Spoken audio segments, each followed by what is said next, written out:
Well, there are two animals in the US market. One is the Dow, the other one is the Dow futures. Yesterday, we had the Dow Jones end higher by almost 150 points.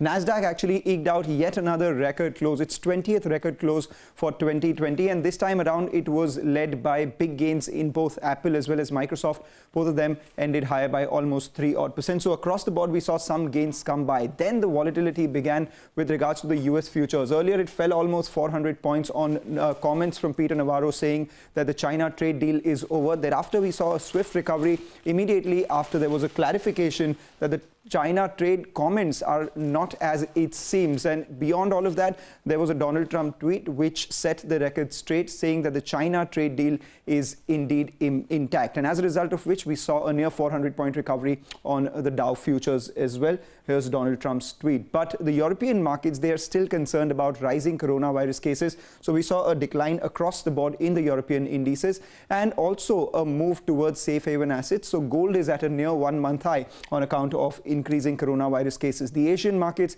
high correlation with the way the US markets were functioning, the US futures that is, and as a result of which, after opening in the red, we've seen a swift recovery across the board for the Asian indices as well. And the SGX Nifty indicates a positive start. Remember, earlier it was indicating a negative start, and now it's recovered almost 100 points from the lows.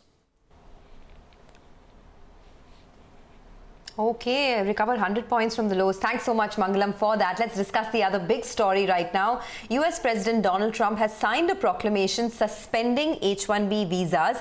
The order also includes suspension of H-2B visas, J visas, L visas, and visas for those accompanying all these categories of visa holders.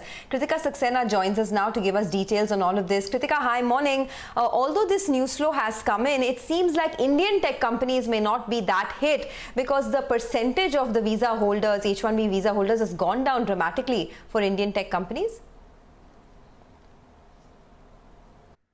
Absolutely, Sonia, and that's what we've been discussing since yesterday. But just to put this into perspective, this is basically effective from today till the 31st of December. So what that means is that those who do not have an effective visa in this period will, this is going to apply to them and to those who are outside of the US from the date of this proclamation. So what that means is that as far as renewals are concerned, if someone has traveled back to India and the visa has to be renewed in this period and isn't effective at this point, then they cannot go back to US. But if you're in US and your visa needs a renewal in this period, you are most likely to get it. Now, the exceptions that have come in are not in line with what NASSCOM was asking for. But there are 2 points in the exception which could be looked into. They have said that those involved with food supply chain are not going to be subject to the restriction, and those whose entry is required in national interest. Now, typically this does not include IT workers, but perhaps IT workers that are in security, in government contracts,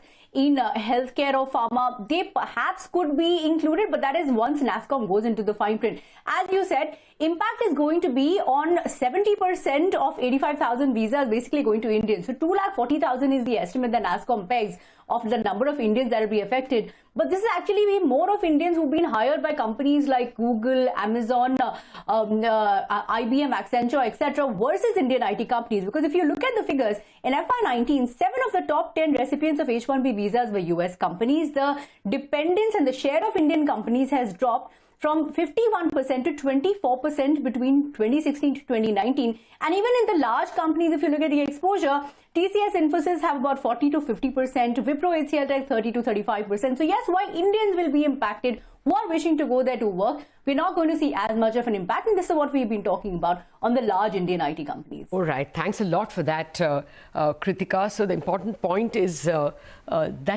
renewals, especially of those who are already in the United States, is not going to be affected. And I think that's what worried people a lot. Also, there is an end date, December 2020.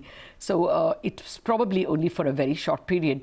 Let's ask the experts. Moshe Khatri, the Managing Director of Wedbush Securities, and Sandeep Agarwal, Research Analyst, Institutional Equities at Edelweiss, join us. Good morning, gentlemen. Moshe, good evening to you. From what you heard, it looks like renewals have not been touched and it comes with an end date. So does it look like not too disruptive? Hey, good talking to you. And so we got a heads up that this is happening. This is going to happen, I think, already a week ago. And we kind of took a look at what does it mean for the sector, and we do believe this is manageable. I would say during the past few years in anticipation and more regulatory scrutiny on these programs, we did see dependence on these visas down significantly. And I think your reporter said that. I would say on-site recruiting has picked up materially. Digital work also has had a very large on-site presence. That's a good thing.